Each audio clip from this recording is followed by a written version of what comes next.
Vote लूटो, vote कब्जा करो। सबसे काबिल वही दलाल है जो वोट खरीदवा रहा है। वो अपने को नेता भी कहते हैं। ये नेता का आचरण है वोट खरीदना। राजनीतिक दलों का आचरण होना चाहिए कि जनता भयमुक्त होकर अपना वोट करे। ये दायित्व नहीं कि वोट लूट ले, ये दायित्व नहीं कि गली गली में शराब की दुकान खोल दें। उत्तर प्रदेश के ब्लॉक पंचायतों की चुनाव में जो हिंसा हुई उसे देखकर भाजपा के ही कई अनुभवी नेता काफी नाराज हैं। कई सारे अनुभवी नेता हैं जिन्होंने अपने राजनीतिक करियर की शुरुआत ही भाजपा के साथ की और उसके बाद भाजपा को ही अपना परिवार मान के सारा जीवन दे दिया। ऐसे ही एक नेता हैं राम इकबाल सिंह। जिस प्रकार की हिंसा यूपी के ब्लॉक प्रमुख चुनावों में देखी गई, उसके बाद उन्होंने कहा कि अगर आज गांधी जी जिंदा होते तो ग्राम स्वराज की कल्पना को ही खत्म कर देते। तो क्या है पूरा मामला, जानने के लिए हमारे साथ अंत तक जरूर बने रहें। नमस्कार, मैं हूं श्रेय आर्या और आप देख रहे हैं दिव्य जोड़ भारत। अगर आप हमारे चैनल पर नए हैं तो इसे सब्सक्राइब करके घंटी का लाल बटन जरूर दबा दें। दरअसल पंचायती राज का यह पूरा कॉन्सेप्ट गांधी जी के ग्राम स्वराज की कल्पना पर ही आधारित है। यह बात हम सभी को पता है कि गांधी जी अहिंसा के पुजारी थे।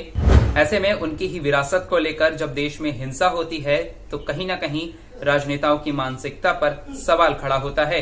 हम ऐसा इसलिए कह रहे हैं क्योंकि भाजपा कार्यकारिणी के ही सदस्य एवं पूर्व विधायक राम इकबाल सिंह का कहना है कि जिस तरह से सत्ता के लिए द्रौपदी का चीरहरण हुआ था, उसी प्रकार की घटनाएं उत्तर प्रदेश में भी सत्ता को लेकर देखने को मिल रही हैं। पहले आप उनका यह वीडियो देखिए।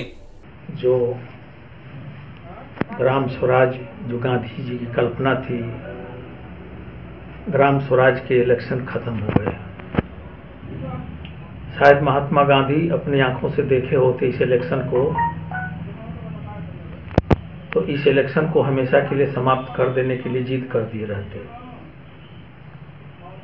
जैसे चौरी चौरा आंदोलन के बाद हिंसा हो गई तो उन्होंने आंदोलन स्थगित कर दिया देश में। आज राजनीतिक दलों का नैतिक पतन हो चुका है और लोकतंत्र को ताकत देने को सोचना चाहिए। अब कैसा लोकतंत्र बचा है जब जिम्मेदार लोग कह रहे हैं, जब डीएम एसपी वोट छीन रहे हैं, इन गुलामों के बारे में क्या कहा जाए।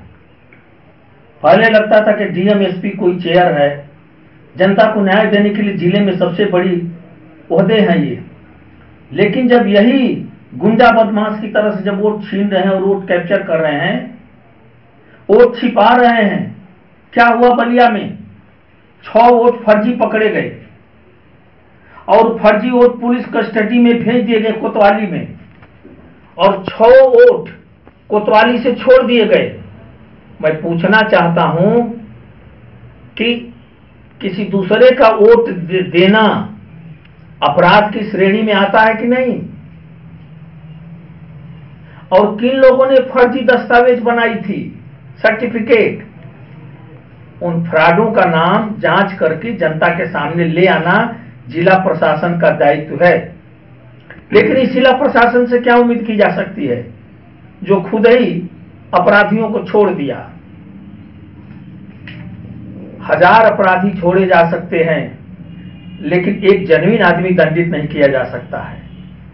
आज क्या हुआ, जेन्युइन आदमी का ही वोट लूटा गया और अपराधी लूट करके मस्त थे। हम अपने जिले पर ही केंद्रित करते हैं। दुनिया की सबसे बड़ी पार्टी होने का हम लोग दावा करते हैं, लेकिन हमारे पार्टी के जिम्मेदार लोग मुख्यमंत्री का नाम पुनः करके एक 420 के उस मुलजिम के घर का चक्कर लगाए लोग, जिस पर 420, 409, 467, 468 के मुकदमे सीआईडी द्वारा प्रूफ जमा है, चार्जशीट जो काली सूची में डाला गया इस प्रदेश के निर्माण कार्यों की धांधली में। और तो और मुझे आश्चर्य तब हुआ जब भारत के पूर्व प्राइम मिनिस्टर माननीय चंद्रशेखर जी के सुपुत्र भी वहां उपस्थित मिले। मुझे निजी कष्ट हुआ कि जो महापुरुष 1 मिनट में राजीव गांधी की अपील को खारिज करते हुए पार्लियामेंट से रिजाइन करने चले गए, लोकसभा भंग कर दिया, वो हाँ करते रह गए। कहा कि नहीं, समय निकल गया, हल्का सा आरोप मुखबिरी का लगाया था कांग्रेस ने, हमें नहीं समझ में आता था। हम लोगों ने सीखा है चंद्रशेखर जी से। मेरी जिंदगी में 50% राजनीतिक ट्रेनिंग बिना उस पार्टी में लिए मैं अध्ययन करके और उनके आचरण को देखकर पाया हूं। इमरजेंसी लगाई तो वो चंद्रशेखर पहले आदमी थे कि सुप्रीम कोर्ट में, उनके हाई कोर्ट में जगमोहन जी के फैसले के बाद कहा मैडम रिजाइन कर दीजिए, नया प्राइम मिनिस्टर हम लोग बना लेते हैं, जब सुप्रीम कोर्ट से आपको रिलीफ हो जाए तो फिर शपथ ले लीजिएगा। उन्होंने इमरजेंसी ऐलान कर दिया देश में और सारी नेताओं को जेल में डाल दिया। सत्ता में रह करके प्रधानमंत्री को सही राय देने की सजा भुगतने के लिए तैयार थे। उन्हीं का लड़का है जो चंद्रशेखर यंगस्टर्स मिल करके माइंस का और बैंकों का राष्ट्रीयकरण कराए, जहां शोषण रातों दिन होता था लाखों लोगों का उद्योगपतियों के द्वारा। आवाज लगा करके राष्ट्रीयकरण करा दिए लोग। हमें बहुत निजी दुख हुआ कि नीरज जी को उस जगह पर जाकर के, जो विवादित जगह है, जो संदिग्ध जगह है, और दावतों के दौर में शामिल नहीं होना चाहिए। इससे भारतीय जनता पार्टी के ही नहीं, इस जिले के और पूर्वांचल का हर सभ्य आदमी दुखी है और वो किंकर तक विमूढ़ है। मैं जानना चाहता हूं, वो सम्मान के लिए सपा छोड़कर भाजपा में आए, लेकिन हम नहीं जानते। हम पढ़ते थे अखबारों में कि झोपड़ी पर ही सपा पूरी बैठती थी और उन्हीं के यहां, नीरज जी के यहां फैसला होते थे। आज नीरज जी दूसरे की हवेली में जाकर फैसला किए, जो मरमाहत किया, उनसे बड़ी उम्मीदें थी। उनसे इस ढंग के आचरण के चंद्रशेखर जी के लड़के से उम्मीद नहीं थी। मुझे निजी कष्ट है और लोगों से भी जब मैं आइडिया लिया तो लोगों ने बताया कि नहीं, बहुत सारी चीजें हैं जो हम लोग की अच्छी नहीं लगी। ये जिले में एक मरमाहत हैं लोग इस घटना से। जब ताकत है तो ताकत का उपयोग इसमें होना चाहिए था। कहीं भी चुनाव भयमुक्त होकर के जनता वोट करे, चाहे ब्लॉक प्रमुख का चयन हो, चाहे जिला पंचायत अध्यक्षों का चयन हो, कोई होगा हमारे प्रदेश का ही नागरिक होगा, भारत का ही नागरिक होगा। संविधान में भयमुक्त वोट कराने की जिम्मेदारी चिन्हित है, उस जिम्मेदारी का निर्वहन नहीं हुआ है। क्या हो जाएगा, ऐसे पदों पर कोई चला जाएगा तो देश ताकतवर होगा। लेकिन हमारे किशोर, हमारे युवा क्या सीखें राजनीतिक दलों से? वोट लूटो, वोट कब्जा करो। सबसे काबिल वही दलाल है जो वोट खरीदवा रहा है। वो अपने को नेता भी कहते हैं। ये नेता का आचरण है वोट खरीदना? नहीं, नेता का आचरण है, राजनीतिक दलों का आचरण होना चाहिए कि जनता भयमुक्त होकर अपना वोट करे। गाय भैंस की तरह से वोट खरीदना, इससे बड़ा दुर्भाग्यपूर्ण कुछ भी नहीं हो सकता। यह लोकतंत्र पर कलंक है, माथे पर कालिक पोतना है। यह इस देश को चलाने वाले, जो इस देश को ले आए अंग्रेजों से लड़ करके, उनका अपमान है। और इस रास्ते पर अगर यह समाज नहीं सुधरा, यह समाज नहीं चेता, तो निश्चित मैं कह सकता हूं कि भारत में लोकतंत्र भविष्य में नहीं बचेगा। जो राजनेता उम्मीदवारों की बात करते हैं, जनता से मन से कुछ बोलेंगे और व्यवहार में जाति ढूंढते हैं और पैसा वाले को ढूंढते हैं, चाहे किसी पार्टी से हायर करके ले आए, उनको एक पद चाहिए। राजनीतिक दल अपना मूल अस्तित्व खो चुके हैं।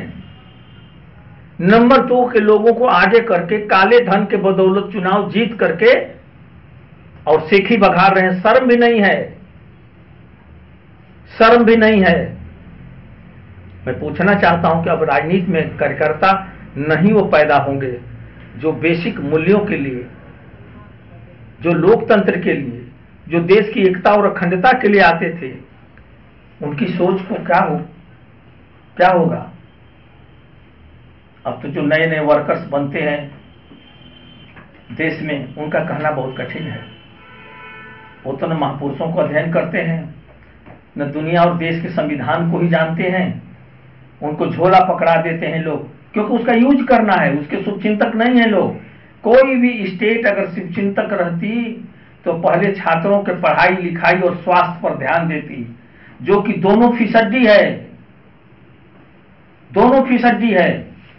एक्सप्रेसवे और हाईवे पर मल्टीनेशनल कंपनियों की गाड़ी चलेगी, क्योंकि मल्टीनेशनल कंपनियां ही एशियन डेवलपमेंट बैंक से लोन दिलवा रही हैं। एक्सप्रेसवे बनाओ ताकि दुनिया के विकसित राष्ट्र आकर के हम भारत में गाड़ी खट बेचें, फैक्ट्री लगावें, क्योंकि यहां तो अभी 10% आदमी भी गाड़ी पर नहीं चल। जैसे जैसे इसमें सुधार होना चाहिए बुनियादी, और गिरावट आती जा रही है नैतिक रूप से। भ्रष्टाचार बढ़ता जा रहा है। पहले भ्रष्टाचार ऊपर कुछ लोग करते थे, अब वो देखा देखी भ्रष्टाचार नीचे तक आ गया, नीचे तक आ गया, क्योंकि जनता देख रही है इन भ्रष्टाचारियों को, इसलिए चुनाव में वो भी लेने के लिए आमादा है।